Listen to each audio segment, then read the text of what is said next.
തിരുവനന്തപുരം കോർപ്പറേഷനിൽ ആകെ ഒരു ജഗപുക നടക്കുന്ന സമയമാണ്. അവിടെ അവിശ്വാസ പ്രമേയം കൊണ്ടുവരും എന്നുള്ളതാണ് പറഞ്ഞുകൊണ്ടിരുന്നത്. UDF ആണ് ഇത് പറഞ്ഞത്.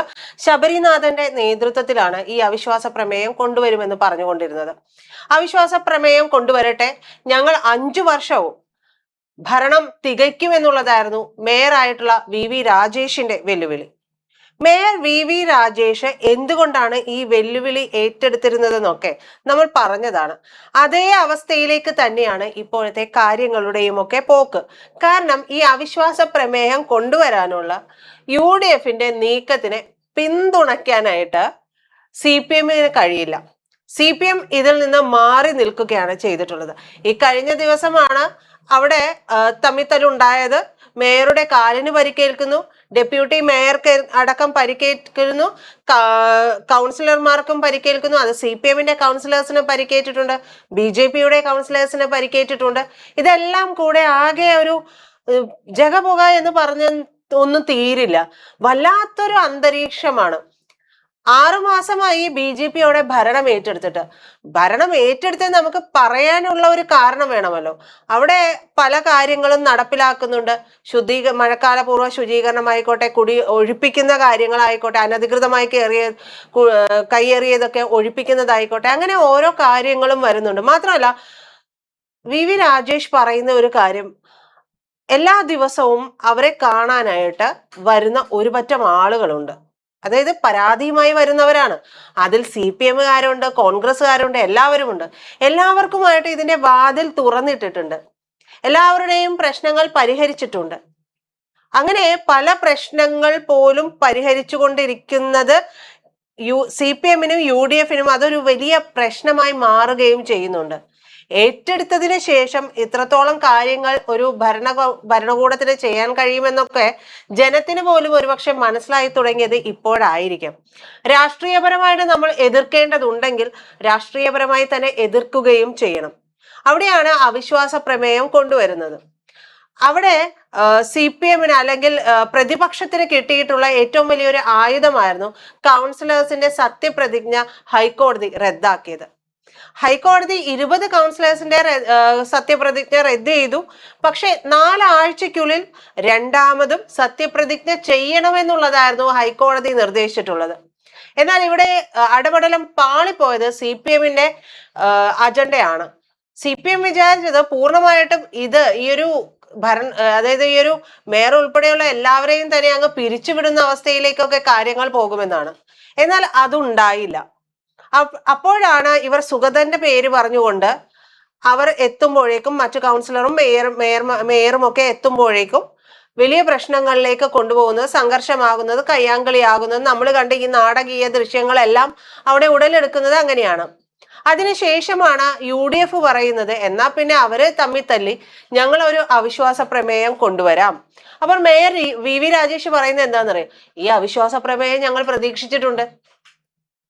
ഈ അവിശ്വാസ പ്രമേയം പ്രതീക്ഷിച്ചിട്ടുണ്ട് എന്ന് പറയുമ്പോൾ അവർ എത്രത്തോളം വളരെ കൃത്യമായിട്ട് വെൽ പ്ലാൻഡ് ആയിട്ടാണ് BJP ഭരണകൂടം അവിടെ ഇരിക്കുന്നത് എന്ന് കൂടി നമ്മൾ ചിന്തിച്ചാൽ മനസ്സിലാകും.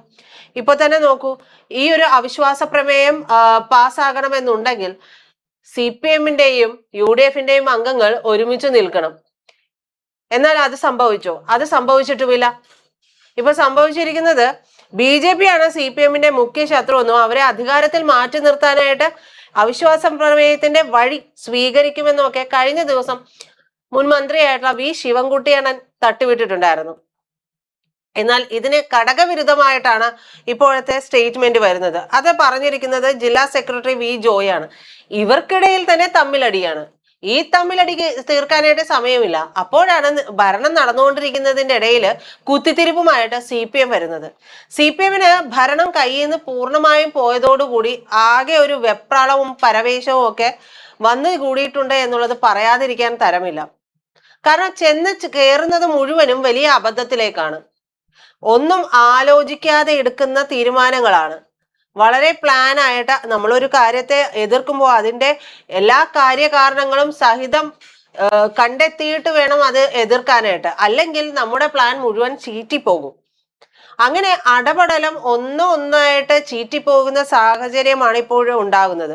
ഇപ്പോൾ വി ജോയ് രംഗത്തെത്തിയിരിക്കുന്നത് ഇതുമായിട്ട് സഹകരിക്കാൻ കഴിയില്ല എന്ന് പറഞ്ഞുകൊണ്ടാണ്. അതായത് UDF-മായി ചേർന്നുകൊണ്ട് സംയുക്ത നീക്കത്തിനില്ല എന്നുള്ളതാണ് ഇപ്പോഴത്തെ ഒരു നിലപാട്. ഈ നിലപാട് എടുക്കുമ്പോൾ അവിടെ ഇവർക്കിടയിലെ തമ്മിത്തല്ല് വരുന്നുണ്ട്. അങ്ങനെ KS ശബരിനാഥന്റെ നേതൃത്വത്തിൽ കോൺഗ്രസ് നടത്തിയിട്ടുണ്ടായിരുന്ന അവിശ്വാസ പ്രമേയത്തിന്റെ നീക്കങ്ങളുടെ ഒരു മുന അവിടെ ഒടിഞ്ഞു വീഴുന്നതും നമ്മൾ കാണുന്നുണ്ട്. ഈ കാപ്പ കേസുമായി ബന്ധപ്പെട്ടുകൊണ്ട് കേസിൽ BJP കൗൺസിലർ ജയിലിൽ കഴിയുന്നുണ്ട്, സുഗതൻ. ആ പശ്ചാത്തലം ആയുധമാക്കിയിട്ടാണ് കോൺഗ്രസ് ഈ ഒരു കാര്യത്തിന് മുതിർന്നത് പോലും.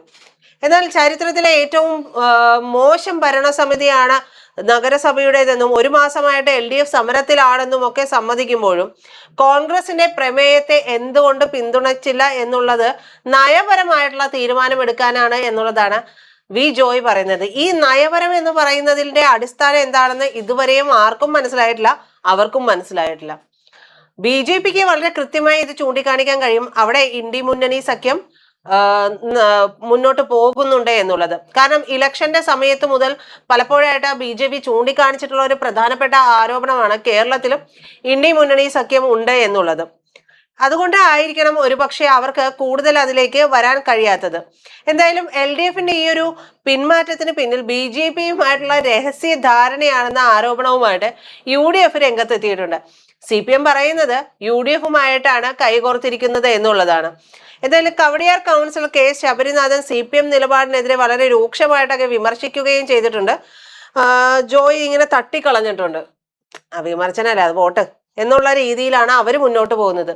പക്ഷേ ഈ ഒരു ഭരണത്തിനെതിരെ സത്യത്തിൽ അതായത് BJP ഭരണത്തിനെതിരെ ഇവർക്ക് കാര്യമായിട്ട് ഒന്നും ചെയ്യാൻ സാധിക്കില്ല എന്നുള്ളത് കൂടി നമ്മൾ ഓർക്കേണ്ടതുണ്ട്. കാരണം സാങ്കേതികവും നിയമപരവുമായിട്ടുള്ള കാരണങ്ങളും അവിശ്വാസ പ്രമേയം പരാജയപ്പെടാനായിട്ട് പ്രധാന കാരണമാണ്. 101 അംഗങ്ങളുള്ള കോർപ്പറേഷനിൽ അവിശ്വാസ പ്രമേയത്തിന് നോട്ടീസ് ചർച്ചയ്ക്കെടുക്കണമെന്നുണ്ടെങ്കിൽ 34 പേര്, അതായത് 1/3 അംഗങ്ങളുടെ പിന്തുണ വേണം. നിലവിൽ 20 അംഗങ്ങളാണ് UDFിനുള്ളത്, 29 അംഗങ്ങളാണ് LDFിനുള്ളത്. അതുകൊണ്ട് തന്നെ ഈ രണ്ട് ടീംസിനും ഇത് ഒറ്റയ്ക്ക് കൊണ്ടുപോകാനായിട്ട് സാധിക്കില്ല. ഒരാളുടെ സപ്പോർട്ട് ഇല്ലാതെ ഈ ഒരു അവിശ്വാസ പ്രമേയം കൊണ്ടുപോകാൻ സാധിക്കില്ല. അപ്പൊ ഇരുപക്ഷം ഒപ്പിട്ടാൽ മാത്രമേ ഈ ഒരു നോട്ടീസിന് നിയമസാധുത ഉണ്ടാവൂ എന്നുള്ളതാണ് അവസ്ഥ. പ്രമേയം അവതരിപ്പിക്കാൻ കഴിഞ്ഞിട്ടുണ്ടെങ്കിൽ പോലും അത് പാസ്സാക്കണമെന്നുണ്ടെങ്കിൽ കൗൺസിലിന്റെ പകുതിയിലധികം അംഗങ്ങൾ, അതായത് ഏതാണ്ട് 51 പേരോളം ഹാജരാകുകയും ചെയ്യണം. നിലവിൽ പ്രതിപക്ഷത്തുള്ള LDFനും UDFനും കൂടി ഉള്ളത് ഒരു സ്വതന്ത്രൻ ഉൾപ്പെടെ 50 പേർ മാത്രമാണ്. സ്വതന്ത്രൻ ഉൾപ്പെടെ 50 പേര്, 51 പേര് വേണം ഇത് പാസ്സാക്കണമെന്നുണ്ടെങ്കിൽ. ഭരണപക്ഷത്ത് 50 പേരുടെ പിന്തുണ BJPക്കും ഉണ്ട്. ഈ സാഹചര്യത്തില് പ്രമേയം വന്നിട്ടുണ്ട് എന്നുണ്ടെങ്കിൽ വോട്ടിങ്ങിൽ നിന്ന് മാറി നിൽക്കാനാണ് BJPയുടെ തീരുമാനം എന്നുണ്ടെങ്കിൽ ക്വാറം തികയാതെ പ്രമേയം തനിയെ റദ്ദാകും.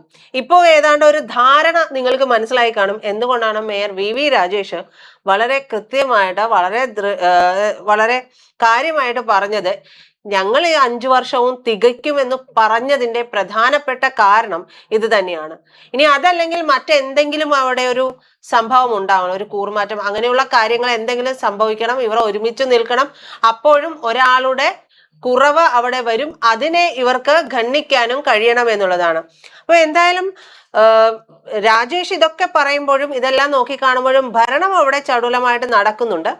ഇത്തരത്തിലുള്ള കാര്യങ്ങളൊക്കെ വരുമ്പോൾ സ്വാഭാവികമായ ഒരു നാണം കെടുന്ന അവസ്ഥയിലേക്കാണ് UDFും CPMും പോകുന്നത്. CPMന്റെ പ്രവൃത്തിയിൽ ആകമാനം ജനങ്ങൾക്കുണ്ടായിരുന്ന അതൃപ്തി ഒന്നുകൂടെ കൂടാനല്ലാതെ മറ്റൊന്നിനും ഇതുവഴി കഴിയുകയുമില്ല.